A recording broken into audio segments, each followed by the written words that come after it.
Dangerous, I mean, a few of them are quite dangerous actually, but I think within the realms of reason and logic and sanity, I was able to do it. But Namatala, Samantha, like some of the stunts, one stunt was risky. In fact, I thought a chinna clip is a padam release on the Twitter release. So when you see it, you will be shocked yourself. But other than that, I think general cinema is about making it as safe as possible. So anything, I promise you, the road that is life. But you have to safe within the range of safety. But it was dangerous. I thought it's a very difficult film. Padam paakkumbodhu romba light ah, romba easy ah, romba happy ah irukum. Ana செயல்படுத்துறது வந்து ஒரு ரொம்ப கஷ்டமான ஒரு விஷயம். ஒரே ஒரு scene நான் 10 இடத்துல ஷூட் பண்ணிருக்கோம் over a period of a year. So அது வந்து I think it's all Milton and his team's efforts. படத்தோட கதையை பத்தி யாருமே பேசவே இல்ல. அது நீங்க ஹை பிஸ் நீங்க ரொம்ப நினைச்சு பாருங்க.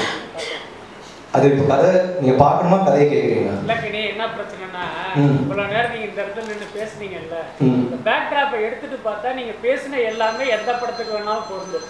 உங்க எக்ஸ்பீரியன்ஸ் ஆமா, எனக்கும் இங்கிருந்து பார்க்கும்போது உங்க எல்லா படத்தையும் நான் உட்காந்து பார்க்கல, அதே ஞாபகம் வந்துருச்சு. ஸோ சாரி பேசுங்க. படம் கதைன்னு சொல்லும்போது நான் சொன்னேன்ல, ஒரு love story, it's a road film, ஒரு த்ரில்லர் கம்பைன் வித் ரொமான்ஸ். அதான் இது கதைனா இட்ஸ் எ ட்ராவல். ஒரு ரெண்டு பேருக்குள்ள ரொம்ப சம்மந்தமே இல்லாத ரெண்டு பேருக்குள்ள நடக்கிற ஒரு காதல் போராட்டம். இல்ல நேபாள் வரைக்கும் டிராவல் பண்றதா ஒரு தகவல், அது உண்மையா பொய்யான்னு தெரியல. ஆமா, அது கூட உங்களுக்கு தெரிஞ்சிருக்கு, அதுவும் கதை தான். அது காதலுக்காகவா இல்ல வேற ஏதாவது பிரச்சனைக்காக இந்த பையன் அது சொல்லிட்டு அப்புறம் நீங்க ஏற்கனவே இந்த படத்துல சஸ்பென்ஸே இல்லைன்னு எப்போ சொல்லுவீங்க? ஏதாவது படம் பார்த்து கரெக்டா கொஞ்சம் சஸ்பென்ஸ் இருக்கும் உங்களுக்கு. நீங்க தனியா உங்களுக்கு சொல்லிடுங்க. என்னது மில்டன் ஏதோ சொல்ல வராரு? ஓகே, இல்லை ஆக்சுவலாக ஒரு லாங் ஷாட்டில் பார்த்தா இந்த படம் வந்து ஒரு ஆக்ஷன் ஃபிலிம் மாதிரி தெரியும். பட் பேசிக்கலாக இது ஒரு எமோஷனலான ஒரு லவ் ஸ்டோரி தான். விக்ரம் சாருக்கும் சமந்தாவுக்குமான ஒரு இன்டென்ஸ் லவ் ஸ்டோரி தான் இந்த படம். அதோட மெயின் கோட் தான் வந்து ஆக்ஷன். அதாவது லவ் வந்து எப்போவுமே ரெண்டு இன்கம்ப்ளீட் சோல்ஸ் நடுவில் வந்து அதோட இன்டென்சிட்டி வந்து டபுளாக இருக்கும். நான் வந்து ஒரு கம்ப்ளீட் சோலாக இருக்கும்போது நம்மளை ஃபில் பண்ணுறதுக்கு, நம்மளை காம்பன்சேட் பண்ணுறதுக்கு இன்னொரு உயிர் நமக்கு தேவைப்படாது.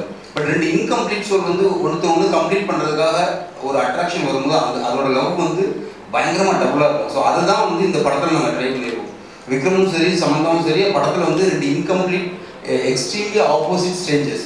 ஸோ அவங்க வந்து ஒரு புள்ளியில் வந்து ஒரு ட்ராவலர் ஒன்றா போக வரும்போது ஒருத்தர் எப்படி கம்ப்ளீட் பண்ணிக்கிறாங்க அப்படிங்கிறது தான் இதோட கதை. ஸோ இந்த ட்ராவல் வந்து நேபாள் வரைக்கும்னா நேபாளில் வந்து நாங்கள் எடுத்துருக்கோம். நேபாள் வந்து ஒரு லொக்கேஷனுக்காக எடுத்துருக்கோம். கதைப்படி சென்னை டு உத்தரகாண்ட் வரைக்கும் ஒரு ட்ராவல். ஸோ உத்தரகாண்ட் போர்ஷன்ஸ் வந்து இன்னும் மிஸ்டிக்காக அந்த இடம் வேணுங்கிறதுக்காக நாங்கள் நிறைய தேடணும்.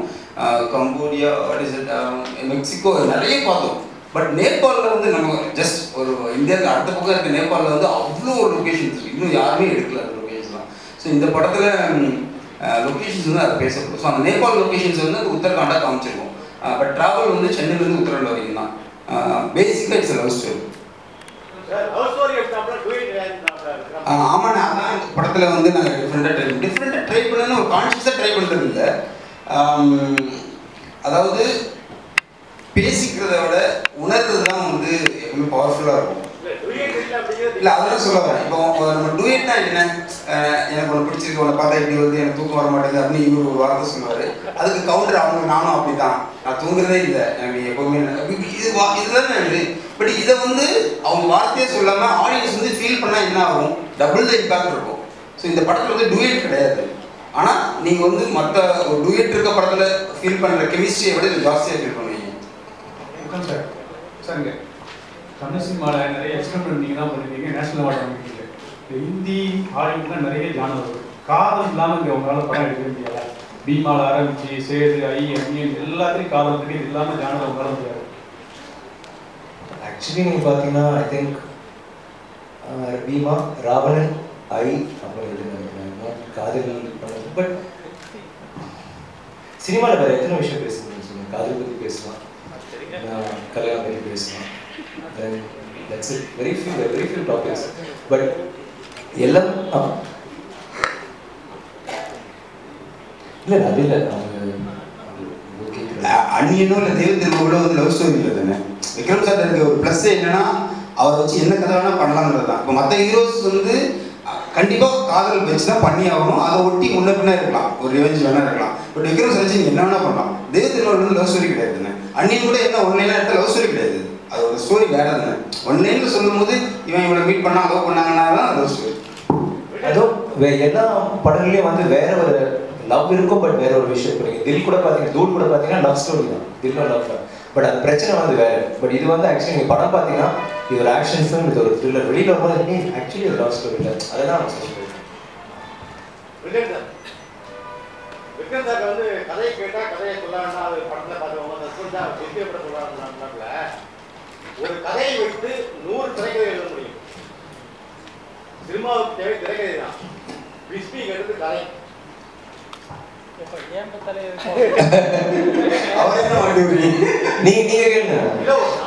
சொல்றதுக்கு என்ன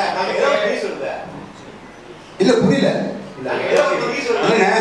எப்பவுமே நீங்க வந்து ஒரு படத்தை பத்தி எழுதும்போது அந்த படம் இந்த கதையும் நீங்க எழுத போறது இல்லை. அப்படி நீங்க எழுதுனா ஆடியன்ஸ் வந்து ஓ இதான் கதையா அப்படின்னு தெரிஞ்சுக்கிட்டு அவங்க எதுவும் பண்ண போறது இல்லை. இந்த சஸ்பென்ஸ் எல்லாமே இன்னும் 4 நாள்ல ஒரு ஷோல முடிஞ்சிடும். கதை சொல்றதுனால ஒரு விஷயமும் குறைய போறது இல்லை.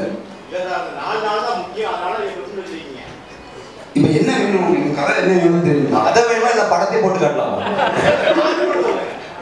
அதான் நாட்டு 2 பேர் மீட் பண்றாங்க, ஒரு 2 பேருக்குள்ள சம்பந்தமே இல்லை, லவ் பண்றாங்க, லவ் ஆகுதா லவ் இல்லையா ஃபெயிலியரா, அதுதான் கதை. நடுவில் வந்து பிஸ்னி நீ உங்களை மாதிரி வில்லன்ஸ்லாம் நடுவில் வருவாங்க, அதை குழப்பிக்கிட்டே இருப்பாங்க. கடைசியில் எங்களுக்கே வந்து இது என்ன லவ் ஸ்டோரியா ட்ரெய்லரா த்ரில்லரா ஹாரரா மர்டரா தெரியாம போயிடும். பிஸ்னி வா ஒரு நாள் பிறகு வந்து ஆரம்பிச்சிட்டீங்களா? Yes sir. குருதா சார் ப்ரொடக்ஷன் நினைச்சீங்க, எப்போ அவர் டைரக்ட் நடிக்க போறாங்க, ஏதாவது கதை சொல்லியிருக்காரா, ஏதாவது பிளான் இருக்கா? ஆமாம் 3 கதை சொல்லியிருக்காரு. நான் வந்து இன்னைக்கு ஆரம்பிக்கணும்னு சொன்ன, பட் அவர் வந்து வேற ஒரு படம் இப்போ பண்ணிட்டு இருக்காரு. சரி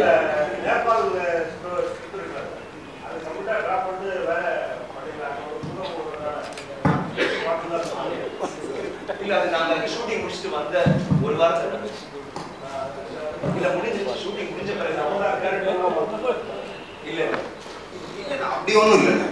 நல்ல லொகேஷன்ஸ் நாங்கள் ஷூட் பண்ணோம், பட் எக்ஸாக்டாக நாங்கள் எங்கே எடுத்துமோ அங்கே தான் எர்த்குவேக் வந்துச்சு. அதெல்லாம் ஷூட்டிங் முடிச்சு வந்ததுக்கப்புறம் அதுக்கு இது சொன்னேன்.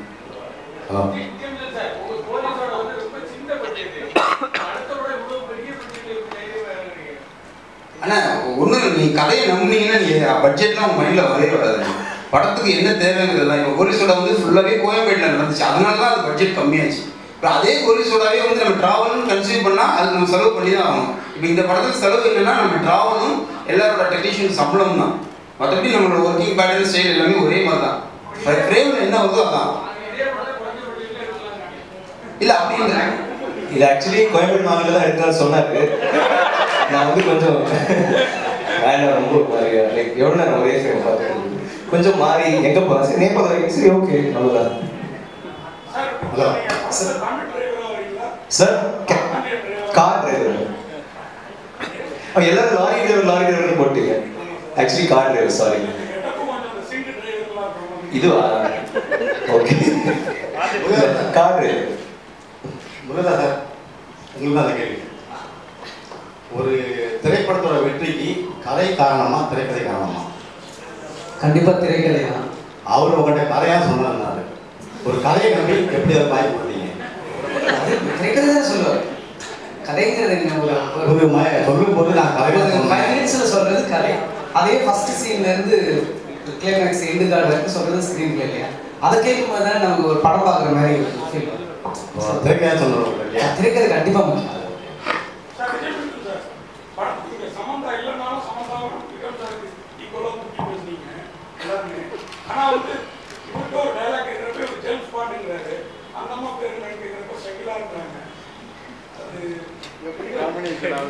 சம்மந்தமே இல்லாம சொன்னாங்க, 2 பேருக்குள்ள சம்மந்தமே கிடையாது. நீங்க ஜேம்ஸ் பாண்டும் ஷகிலா யோசிச்சு பாருங்க. சாரி கேட்கல, சாரி இல்ல இல்ல ஷகிலானா ஐயோ நண்பா நன்றி, அது அவங்க கிடையாது. ஓ எந்த ஷகிலா சொல்றீங்க? முன்னாடி நடிப்பாங்க அவங்களா? எங்க பக்கத்து வீட்டில் ஒருத்தங்க அவங்க நினைச்சு இல்ல முன்னாடி கிடையாது. It is a person. அவங்க ஒரு ஜஸ்ட் அ நேம். நான் அதுக்காக ஜேம்ஸ் பாண்ட் கிடையாது. இப்போ ஒரு சொல்லுங்க அண்ணா ஒரே நிமிஷம். தமிழ்நாடே வந்து சமந்தான் தான் உச்சரிக்குது. நீங்க சமாந்தான்றீங்களே, இப்ப நாங்கெல்லாம் தப்பா சொல்லிட்டு இருக்கோமா? எங்க நாட்டுக்கு ஏதாவது ட்ரீட்மெண்ட் பண்ணணுமா கொஞ்சம் சொல்லுங்க. சமாந்தான்றீங்களே, இப்ப எப்படி நாங்க தப்பா சொல்றோமா? உங்க வைஃப் கேளுங்க சொல்றாங்க.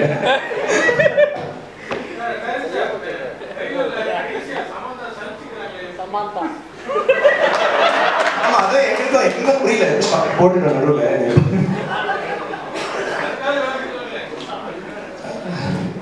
பத்தெண்டுக்குள்ள யாராவது ஒரு காதல சொல்லிட்டு ப்ளீஸ். நீங்களே 8 தானே சொல்லிருக்கீங்க. படம் பார்த்த பிறகு நான் வந்து சொல்றேன். எஸ் பாலச்சந்திர சாரோட பேசும்போது இங்க வந்து காடுகளை பற்றி சொல்லும்போது காதலையும் சேர்த்து சொல்ல வேண்டியிருக்கு. போர் பற்றி படம் எடுத்தா அதுக்கும் காதலை பற்றி சேர்த்து சொல்ல வேண்டியிருக்கு அப்படின்னு சொல்லி வருத்தப்படுறேன். இந்த காதல் இல்லாம படம் எடுக்க முடியாது.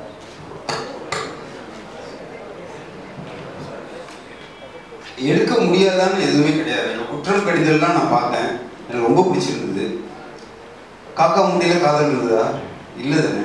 அது அதோட ஸ்ட்ரக்சர் பொறுத்து. நான் எடுத்துக்கிட்ட கதை வந்து பியூராக காதலை பற்றி தான், அந்த காதலுக்கான பிரச்சனை பற்றி தான். ஸோ அதனால் அது இல்லாமல் நான் சொல்ல முடியாது. பட் நிச்சயமாக பாசிபிள் தான்.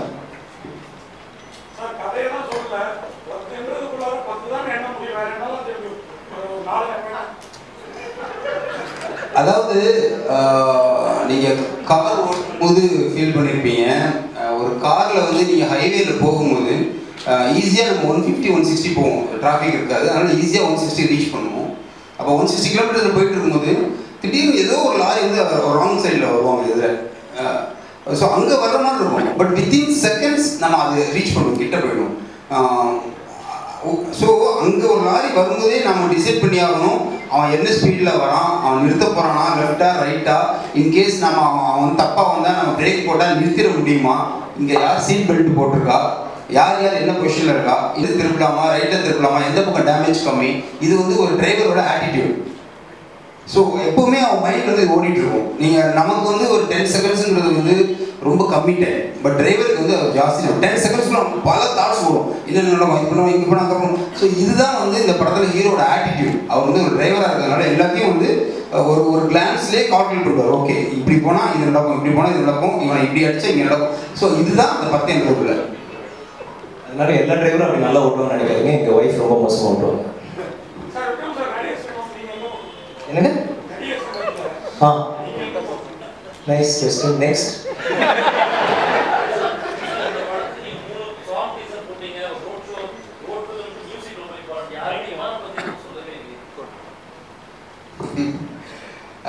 இமான் சார் வந்து இந்த படத்தில் வந்து நாங்கள் மீட் பண்ணி பேசும்போது, சார் இந்த சாங் கேட்டால் இது வந்து மியூசிக் இமான் இல்லைன்னு எல்லாம் சொல்லணும் சார், இதுதான் என்னோட ரெக்யர்மெண்ட் சொல்லி சொன்னேன். ஓகேடா அப்படின்னா நான் இது வரைக்கும் எதுவும் நல்ல சாங் போடலன்னு சொல்றீங்களா, சரி ஓகே நான் போட்டுதேன் அப்படின்னாரு. மொத்தமே 4 சாங் அந்த படத்தில். 4 சாங்குமே வந்து ஒரே சிட்டிங் தான். சுச்சுவேஷன் சொல்லுவோம், ஒரு 1 வீக் கழிச்சு வாங்கன்னு பாரு, ஒரு சாங் வந்து ஸ்க்ராட்ச் வெர்ஷனில் போட்டுக்காங்க பாரு, இமீடியட்டாக ஓகே. ஸோ அந்த மாதிரி ஆக்சுவலாக இன்றைக்கி வந்து ஒரு ஹெவி டிராஃபிக். சமந்தாவும் கிளம்பிட்டாங்க, இமானும் கிளம்பிட்டாங்க, எல்லாமே அங்கே ஹெல்டப் ஆகிட்டாங்க. இல்லைன்னா எல்லாமே இங்கே வந்திருப்பாங்க. இமானோட பங்களிப்பு வந்து இந்த படத்தில் பெரிய விஷயம். சார் லாஸ்ட் டைம் பிரஸ்பீட்ல சமந்தா பேசும்போது ஏகரும் ஹீரோ விக்ரம் ரொம்ப டார்ச்சர் பண்ணாங்க. நீங்க தான் அந்த நியூஸ் போட்டீங்க, அதுக்கப்புறம் அடிச்சாங்க விக்ரம் கோச்சிட்டு போனாரு அப்படியா? சொல்லிருக்கலாம், நான் போடல. ஓகே